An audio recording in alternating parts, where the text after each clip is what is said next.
Hey everybody. Okay, I'm hoping this video works out. I look a little glitchy here, but let's get started anyway.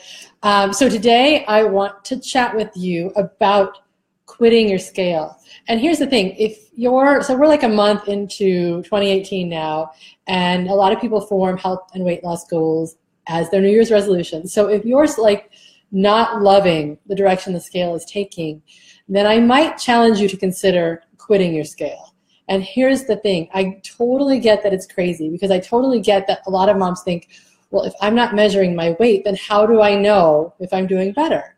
And I'm here to tell you there's other ways that work and that can actually ultimately serve you in such a way that you can eventually get to where you don't need a scale and you eat well without anybody telling you what to eat, without anybody telling you you can only eat in this window of time, or you can't have this group of food, or it actually is really kind of amazing, and it really does work. So let's dive in a little bit. Here's the thing. First of all, I want you to understand that if it sounds crazy, I get it, because for 40 some years I was attached to my scale as well. But here's the thing. I would notice, and you may have noticed too, that I would try a new program or really commit, and I'd spend a week or 2 weeks or 3 weeks or a month really doing well. I'd be really feeling like I was on track with my nutrition and my fitness, and I would get on the scale and it would say that I had gained weight or that I hadn't lost weight, and I would be so bummed and so dejected and so frustrated, and oftentimes that would make me think, well, this program doesn't work. I'm just going to toss this program out, and until I figure out a new program, I'm going to go eat a brownie, because it's frustrating and depressing when that number doesn't move the way you want it to move. And then sometimes I would, let's say I'd go on vacation and I'd be sure that the scale would be up, because I would have a lot of cocktails, a lot of fried food, a lot of treats, and I would get on the scale and it would say I hadn't gained anything, or maybe I'd even lost, and I would think, oh, well, obviously I can eat like that, even though I felt how you feel on vacation, vacation is wonderful, but with all the extra food and cocktails, you probably feel less than ideal. And the scale would tell me, oh no, you're fine. But I wasn't really fine, and I knew that. So I relied on the scale, even though it took me on a roller coaster that wasn't even always accurate. So real quick, today I'm going to talk about why to quit the scale, why I would encourage you to quit the scale, why to consider quitting the scale. I'm not going to talk about, okay, how do you eat instead, or what to eat instead. I'm going to do that in my next post on my blog, and the next time I'm here on Facebook Live. I'm going to talk about intuitive eating and how to really listen to your body, and how to tune in and kind of get an understanding of what your body wants you to eat. Today I'm going to talk about tuning in, and I'm going to talk about why you might consider ditching the scale and how to go about ditching the scale. The thing I want you to know is that, let me just go back, I haven't seen my weight in over 3 years. I don't know what I weigh, but I know that I made a decision over 3 years ago that I was so sick and tired of that number bossing me around and telling me how to feel, that I decided I'm not going to get on the scale for 1 year. I made a commitment. I don't usually make New Year's resolutions, but that year my New Year's resolution was to quit the scale. And since then, it has never been easier for me to maintain a healthy weight. It's never been easier. I haven't started any new diet ever in these past 3 years. Diet has become a word I don't pay attention to. I eat for good nutrition, I eat for feeling good, I move for feeling good. So it's become really easy. Now, I love to run, and I want to feel good. And so when I say it's basically the rules are, it's easy, even if it's not simple, and even if it takes some getting used to and tuning in and understanding what your body really wants and what your body really likes and what it doesn't like. And so I don't listen. I love to educate myself. I love to learn about nutrition, and I want to hear why paleo is great. And then I'm going to read about paleo, and I'm going to decide, maybe I'll apply this principle and I'll try it, or maybe I'll apply this principle and I'll try it. But I don't dive headlong into any diets anymore, because I don't need to, because I know that I have the tools within me, and you do too, to eat right and feel good. Your body will tell you what you need. what's amazing is that your body has everything you need to know about how to eat, how to drink, how to sleep, how to move. Your body will tell you if you stop listening to everything else, including the scale, everyone else, even your Facebook feed. I guarantee your Facebook feed or your Facebook, column on the right, whatever that's called, sidebar. There's nutrition information, right? There's diets. There's friends talking about their favorite workouts. There's friends talking about paleo or fasting. Intermittent fasting is really popular right now. You don't need any of those gurus. Educate yourself. Learn about good nutrition. But you don't need them to tell you how to eat because your body knows what you need, and your body will tell you what you need, okay? Everything you need to know about how to eat and how to attain and maintain a healthy weight is already within you, okay? I know it's crazy. I know that if you really have been checked out for a long time, you may not think you have a clue, but I promise you, you do. I promise you your body knows what you need. And letting go of the scale and that external validation or external bully telling you that you haven't lost any weight, it can be the beginning of freedom to starting to really listen to your body. If you don't know, if you don't have the scale to say, you've gained 3 pounds or you've lost 5 pounds, congratulations, then what do you have to do? You have to tune in. And I haven't seen my weight in 3 years. I've gotten on the scale at the doctor's office, and I count on the doctor to tell me if I'm up or if I'm down. So far, so good. But I know that I'm still wearing the same size or smaller than I was 3 years ago. So I know whatever my weight is, it's fine, okay? So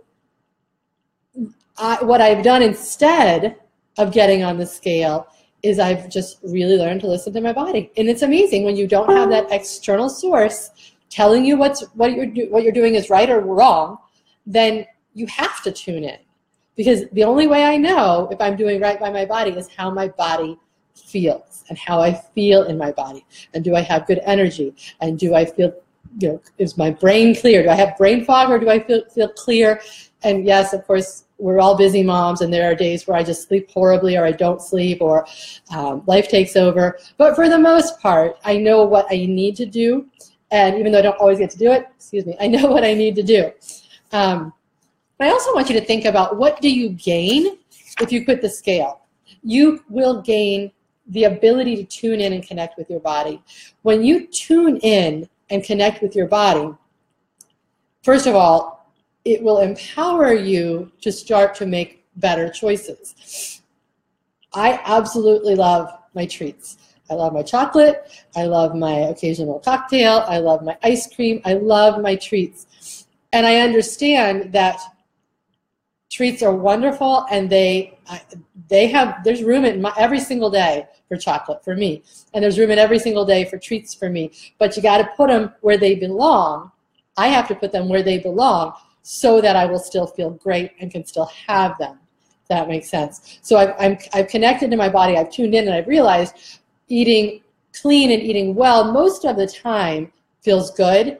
And when I do it, most of the time, there's room for chocolate, there's room for treats, there's room for cocktails, and I'll still feel okay.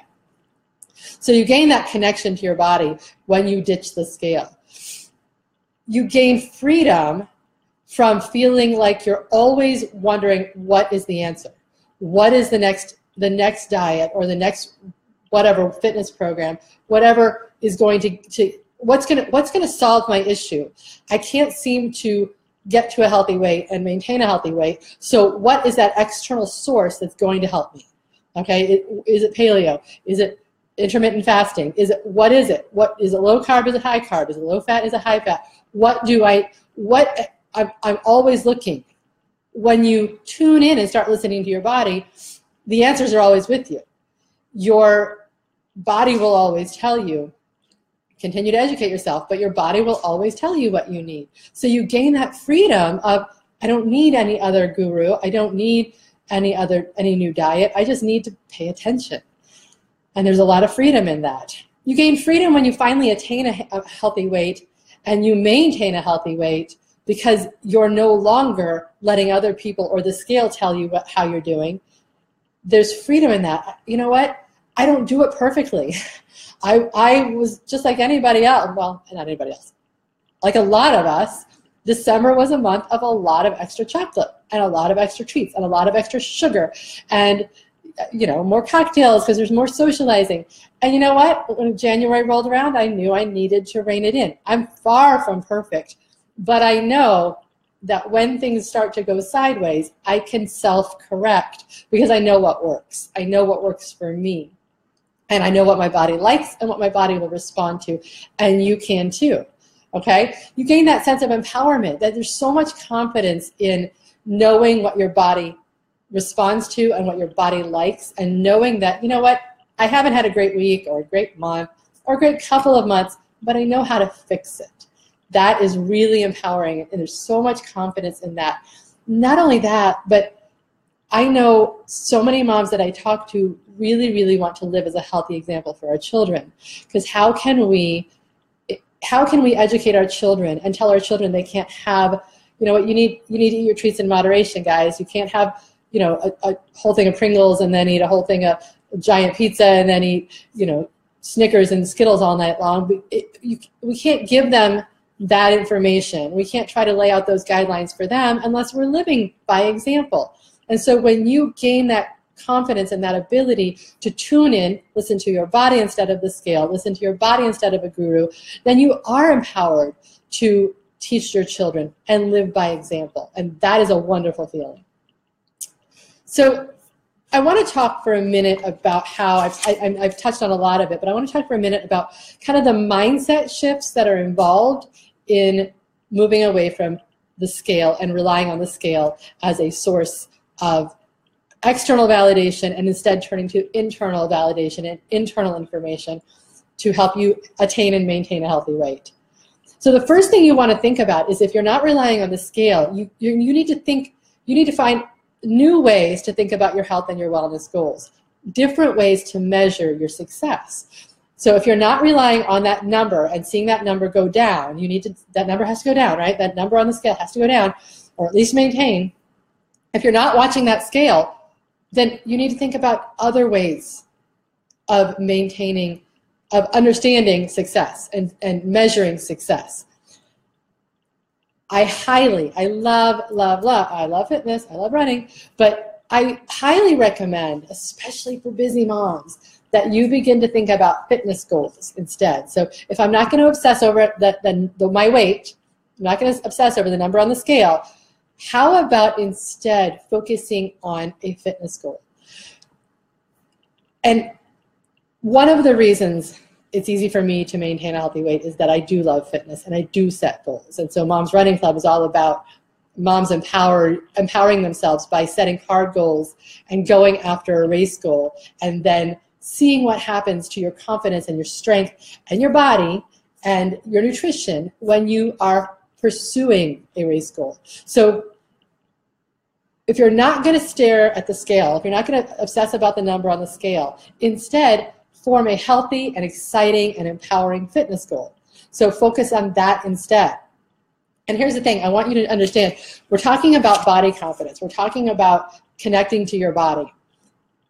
Taking on a challenging goal, whatever challenging is for you, your first 5K, you know, a CrossFit class, power yoga or hot yoga, whatever that challenge is, you know it's going to be hard, but you think you can do it if you work hard. Set that goal and go do that. And even if you struggle, even if you don't nail it exactly the way you hoped, see what happens to your confidence. See what happens to your belief about your ability to do hard things. We need that as moms, okay? There's so many ways in our lives as moms that we feel defeated. You know, your child struggles in school and you can't fix it for them. You can support them and you can love them and you can help them and you can help them study, but you can't fix it. And it's so challenging and so disempowering. There's so many things we can't control. And you know what? You can't control how fast you can run, but you can control how hard you work, okay? And so just going after that goal and deciding I'm going to do something challenging. I'm not going to stare at the scale. I'm not going to worry about the scale. I'm going to put the scale aside for a little bit. And instead I'm going to focus on this challenging but attainable, exciting, and a little bit scary fitness goal. That's a great thing to focus on if you want to let go of the scale. Okay? So that mindset shift number one is kind of look at new ways, consider new ways, look for new ways to begin to think about what success means for you as far as your health and your wellness goes. So instead of that number on the scale, think about a fitness goal, a race goal. I love race goals. Look at other ways of measuring success. Number two, tune in and trust yourself. Said it before and I'll say it again, and I'll say it over and over and over again until I'm blue in the face and every mom believes it. Your body has all the answers. If we stop looking externally, if we stop letting somebody else tell us how to eat, if we stop thinking that the scale is the answer, the size of our genes is the answer, and we start saying, you know what, I'm just going to listen to my body, and I'm going to try to pay attention to what my body loves and what my body doesn't love. Your body has the answers. It's hard. It's a process. You have to practice it daily. But you're in your body all day long, every day, right? So you've always got that lesson there. You could eat a pile of brownies, and then an hour later you're like, that tasted really good, but I feel really crappy now. That's your body telling you, okay, maybe next time, one brownie, right? And ultimately, the mindset shift that comes with that is instead of saying this doesn't fit my diet, or does this fit my diet, or can I have this, or am I allowed to have this according to this program, instead you start to think, will this make me feel how I want to feel? Because how do you want to feel? You want to feel clean, you want to feel lean, you want to feel healthy, you want to feel strong, you want to feel confident. So ultimately, when you're tuning in and you're trusting that your body has the answers, and you're beginning to think about your body telling you what to eat instead of a program or the scale, the question becomes, does this fit with my goals and how I want to feel? And it's amazing. You know, sometimes I'll be halfway into a bag of M&Ms and I'll think, it's time to cut back because I know in an hour this decision's not going to feel great. You know, I want to be hungry for dinner. I don't want to eat this pile of M&Ms right now. So does this fit with how I want to feel? Okay, another mindset shift is the idea of progress, not perfection. Hopefully you've heard that mantra before, that idea of progress, not perfection. And it's completely a Moms Running Club philosophy. We're all striving to do better. We're all striving to feel better. We're all striving to be ourselves. And we all recognize that nobody does this perfectly. I'm not going to do it perfectly. You're not going to do it perfectly, and that's okay. So what we strive for is I like the idea of 80-20. Okay, so 80% of the time we're eating clean, we're taking great care of our body. 20% of the time we're having fun. So 20% of the time is the treats and the cocktails and just enjoying and savoring all that life has to offer. So okay, moving on. Okay, so I have created a worksheet for you, and if you go to momsrunningclub.com/quitthescale, you can get that worksheet.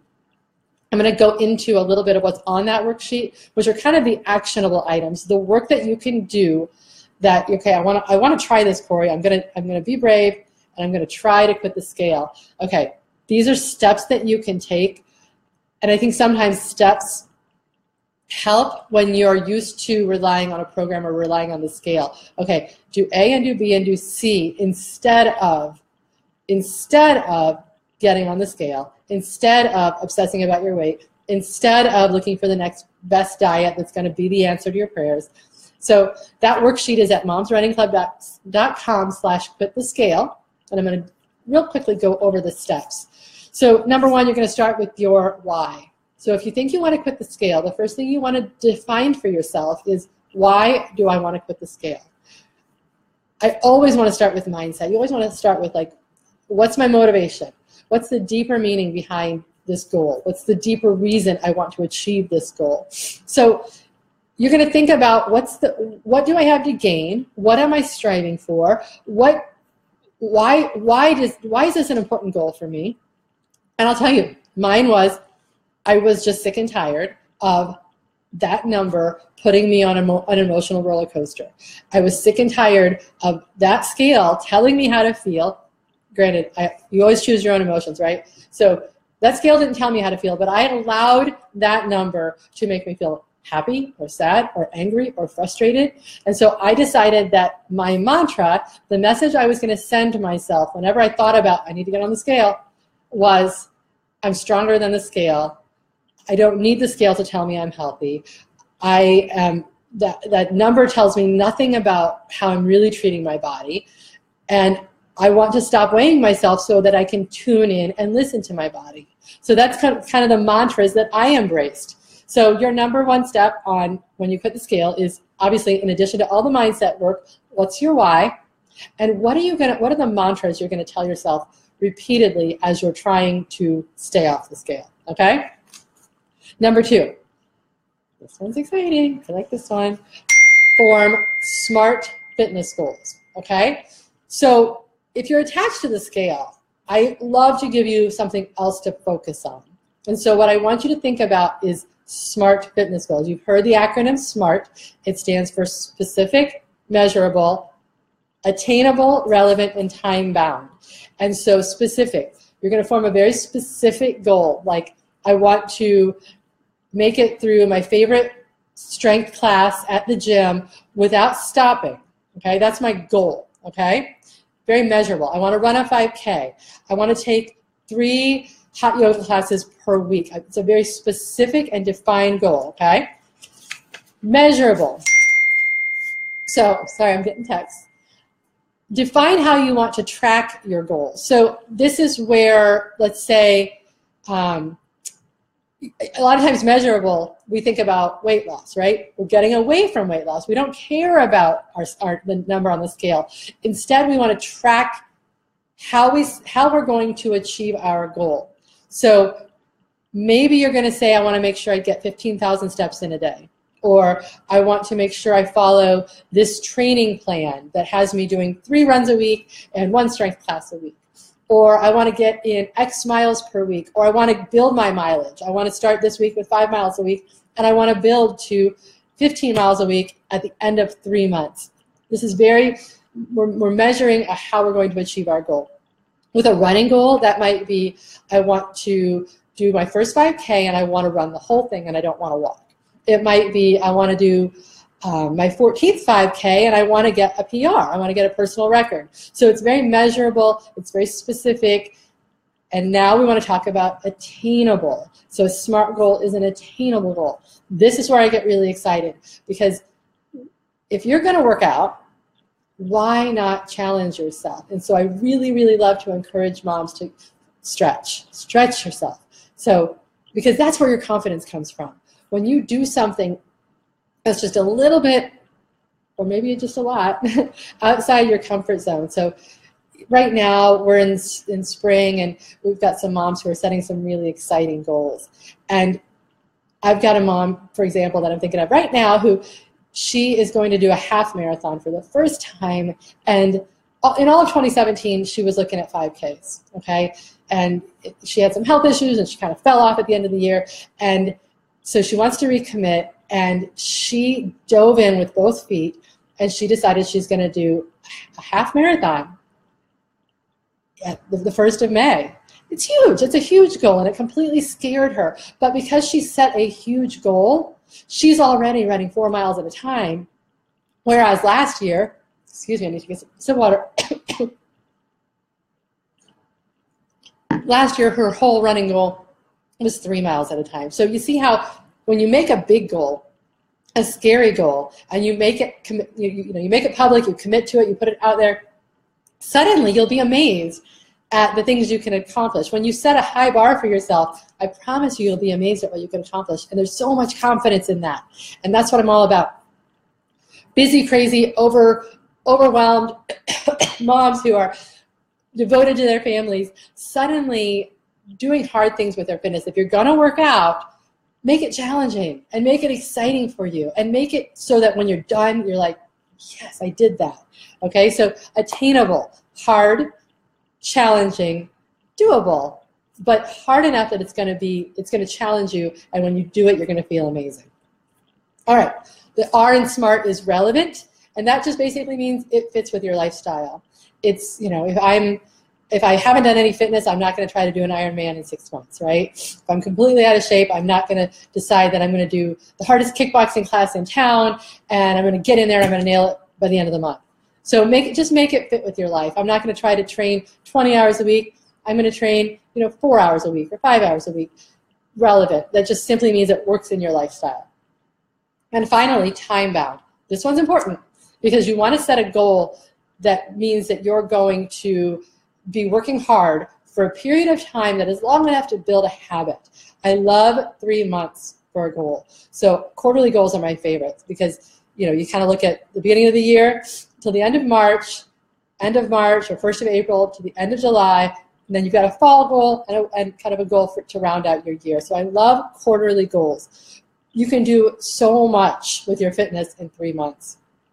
So, you can consider a month, but I really, really encourage you to consider 3 months. So that's your step number 1 is know your why and have your mantras ready to go so that when you are tempted to get back on the scale, you can just remember why you're doing it, okay?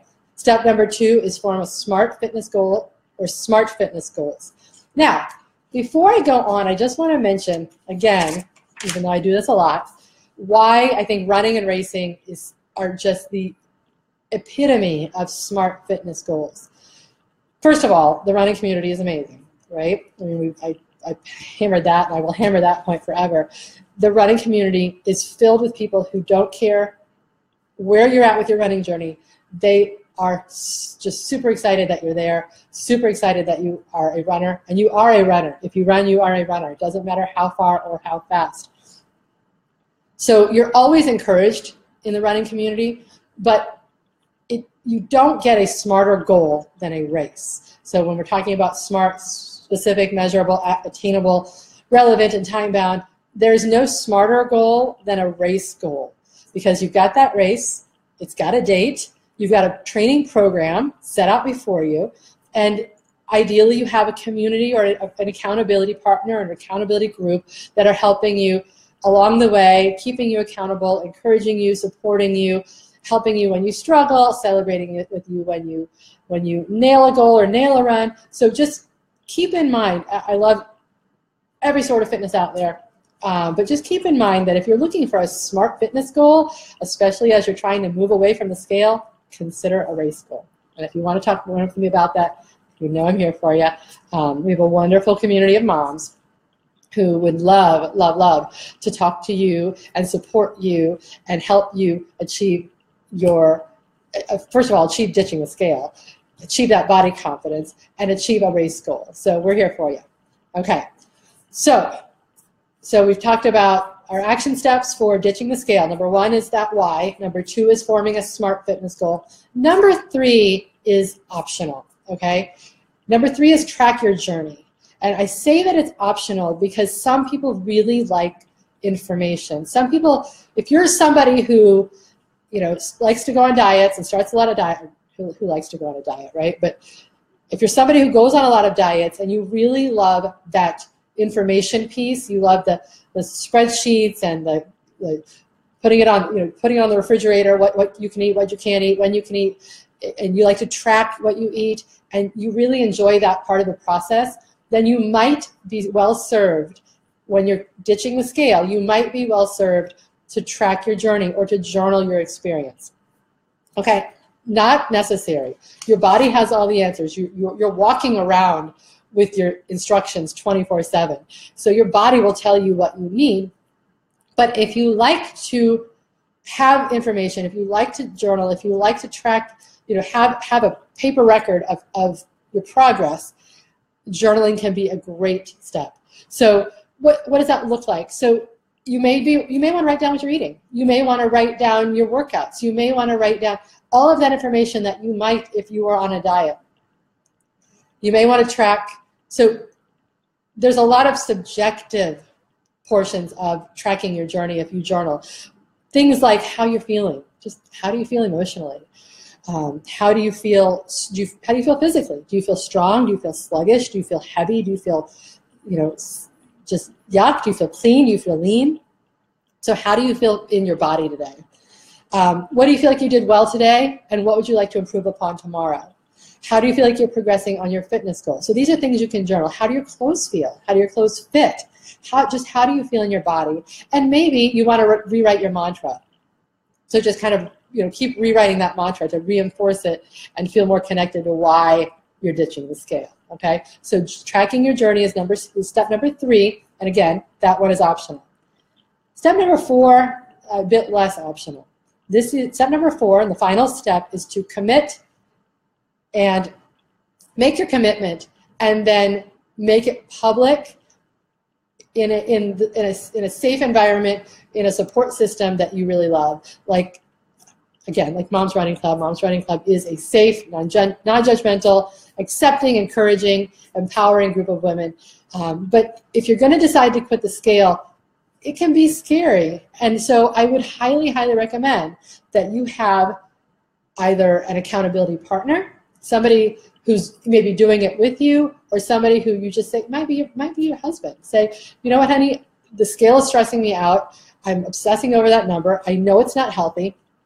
I'm going to ditch the scale for, I'm hoping 3 months, at least 3 months, but whatever a period of time. And I just want you to let me talk to you when I'm struggling. I just want you to encourage me when I feel like I'm not sure how to eat, I'm not sure how to move. Just remind me why I'm doing this. Remind me that my body has all the answers. So your support system should really just help you to stay accountable, be someone you can check in with, be non-judgmental, be encouraging, and be empowering.